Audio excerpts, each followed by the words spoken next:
They are quite worn out. Marmee must have a new pair. I thought I'd get her some with my dollar, said Beth. No, I shall, cried Amy. I'm the eldest, began Meg, but Joe cut in with a decided, I'm the man of the family now Papa is away, and I shall provide the slippers, for you told me to take special care of Mother while he was gone. I'll tell you what we'll do, said Beth. Let's each get her something for Christmas and not get anything for ourselves. That's like you, dear. What shall we get? Exclaimed Joe. Everyone thought soberly for a minute. Then Meg announced, as if the idea was suggested by the sight of her own pretty hands, I shall give her a nice pair of gloves. Army shoes, best to be had, cried Joe.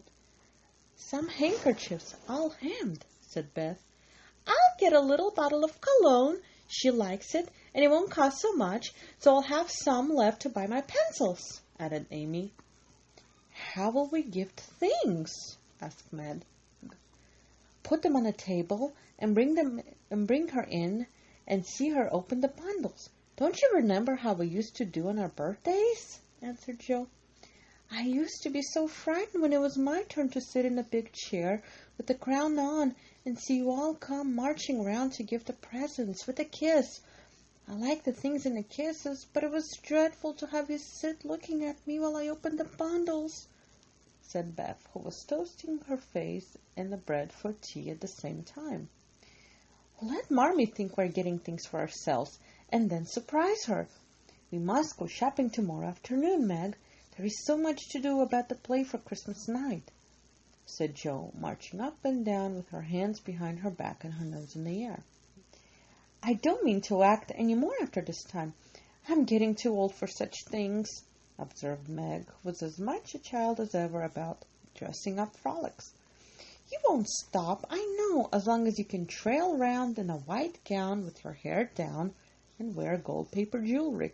You are the best actress we've got, and there'll be an end of everything if you quit the boards, said Joe. We had a rehearse tonight. Come here, Amy, and do the fainting scene, for you're as stiff as a poker in that. I can't help it. I never saw anyone faint, and I don't choose to make myself all black and blue, tumbling flat as you do. If I can go down easily, I'll drop. If I can't, I shall fall into a chair and be graceful. I don't care if Hugo does come at me with a pistol, returned Amy, who was not gifted with dramatic power, but was chosen because she was small enough to be borne out shrieking by the villain of the piece. Do it this way. Clasp your hands so, and stagger across the room, crying frantically, Rodrigo, save me, save me! And away went Joe with a melodramatic scream, which was truly thrilling. Amy followed, but she poked her hands out stiffly before her and jerked herself along as if she went by machinery, and her "ow" was more suggestive of pins being run into her than of fear and anguish. Joe gave a despairing groan, and Meg laughed outright, while Beth let her breath burn as she watched the fun with interest. It's no use. Do the best you can when the time comes, and if the audience laughs, don't blame me. Come on, Meg.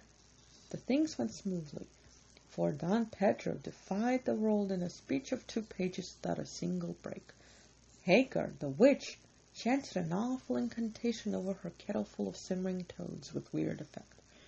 Rodrigo rent his chains asunder manfully, and Hugo died in agonies of remorse and arsenic with a wild ha, ha. It's the best we've had yet, said Meg, as the dead villain sat up and rubbed his elbows.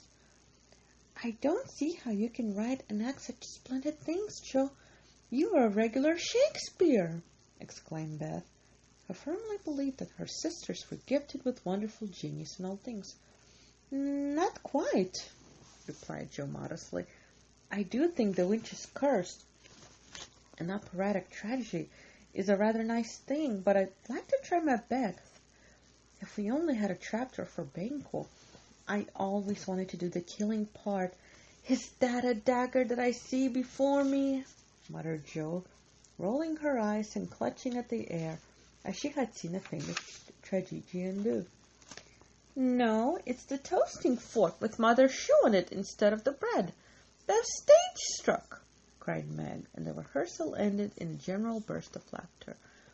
"Glad to find you so merry, my girls," said a cheery voice at the door, and actors and audience turned to welcome a tall, motherly lady with a "Can I help you" look about her, which was truly delightful.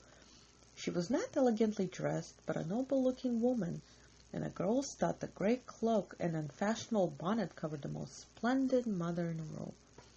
"Well, dearies, how have you got on today? There was so much to do getting the boxes ready to go tomorrow that I didn't come home to dinner. Has anyone called Beth? How's your cold, Meg? Joe, you look tired to death. Come and kiss me, baby." While making these maternal inquiries, Mrs. March got her wet things off, her warm slippers on, and sitting down in the easy chair, drew Amy to her lap, preparing to enjoy the happiest hour of her busy day. The girls flew about, trying to make things comfortable, each in her own way. Meg arranged the tea table. Jo brought wood and set chairs, dropping, overturning, and clattering everything she touched. Beth trotted to and fro between parlor and kitchen, quiet and busy, while Amy gave directions to everyone as she sat with her hands folded. As they gathered about the table, Mrs. March said, with a particularly happy face, "I've got a treat for you after supper."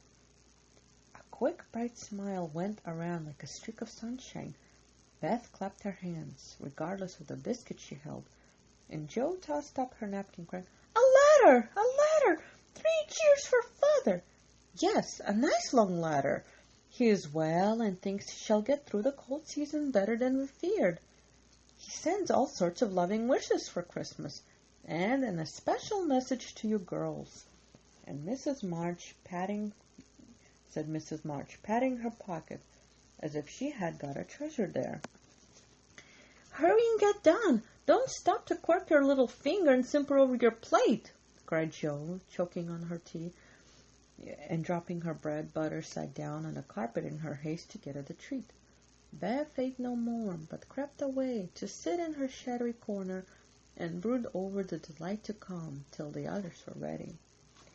"I think it was so splendid in Father to go as a chaplain when he was told to be drafted, and not strong enough for a soldier," said Meg warmly. "Don't I wish I could go as a drummer, a vivant, what's its name, or a nurse, so I could be near him and help him," exclaimed Jo with a groan. "It must be very disagreeable to sleep in a tent and eat all sorts of bad-tasting things and drink out of a tin mug," sighed Amy. "When will he come home, Marmee?" asked Beth with a little quiver in her voice. "Oh, not for many months, dear, unless he is sick. He will stay and do his work faithfully as long as he can, and we won't ask for him back a minute sooner than he can be spared. Now, come hear the letter." They all drew to the fire, Mother in a big chair with Beth at her feet, Meg and Amy perched on either arm of the chair, and Jo leaning on the back, where no one would see any sign of emotion if the letter should happen to be touching. Very few letters were written in those hard times that were not touching, especially those which fathers sent home.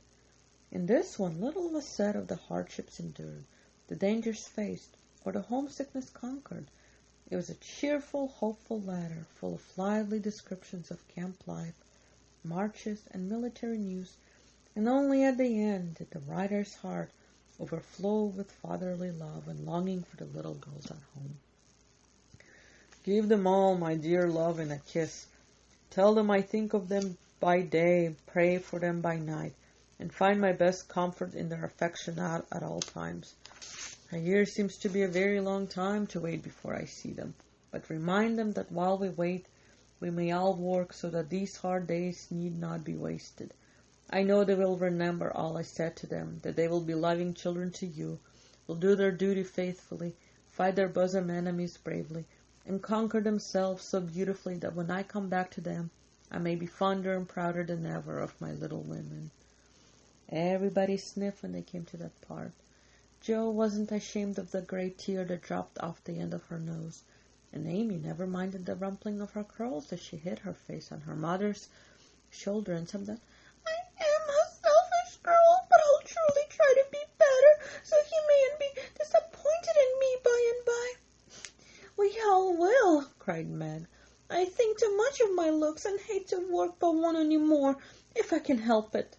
I'll try and be what he loves to call me, a little woman, and not be rough and wild, but do my duty here instead of wanting to be somewhere else," said Jo, thinking that keeping her temper at home was a much harder task than facing a rebel or two down south.